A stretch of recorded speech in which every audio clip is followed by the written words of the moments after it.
What's up, y'all? So I finally got my Carbonseibon hood in today after about a good 2 months of order. So lift that up for me, Kobe. Let's see what we got here.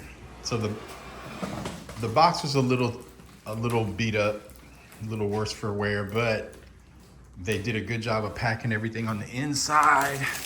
So, and of course, this is for a 350Z.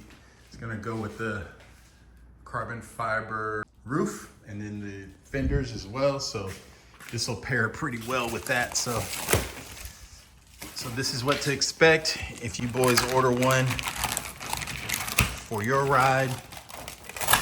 Guess we got an information packet right here. Yeah, we do. Okay, all right, look at that in a minute. So yeah, this is the carbon fiber hood. I'm pretty pleased. It looks exactly like the pictures did. This one's actually designed for a 2007 or above 350Z.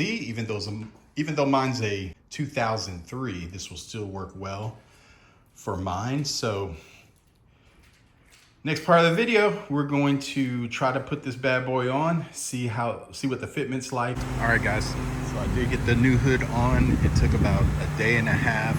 And there's a couple of things that you're gonna need to do in order to get the hood to close correctly. So let me give you those 3 tips real quick.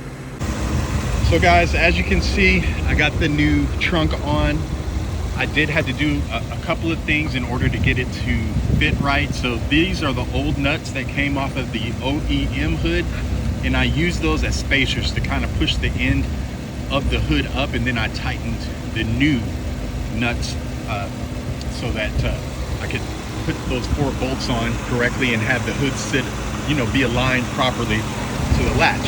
Now, the other part was, I saw someone on a forum, they cut the fiber carbon hood to make room, but I was like, no, I'm not gonna cut into my new hood.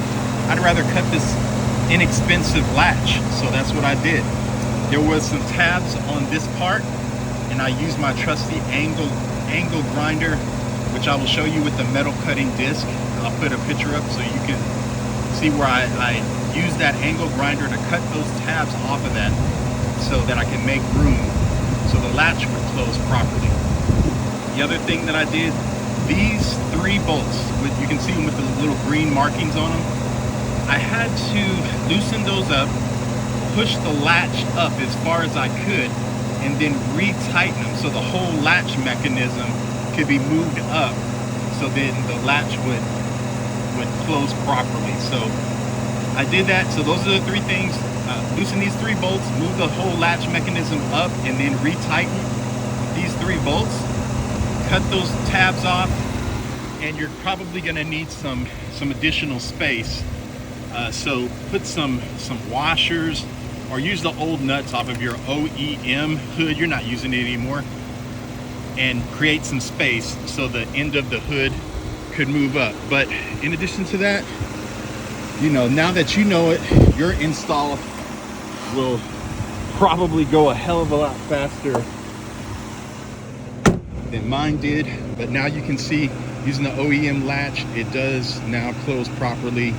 And with those tips, your install will go a hell of a lot faster and smoother. Okay, all right, boys, see you later. Take care.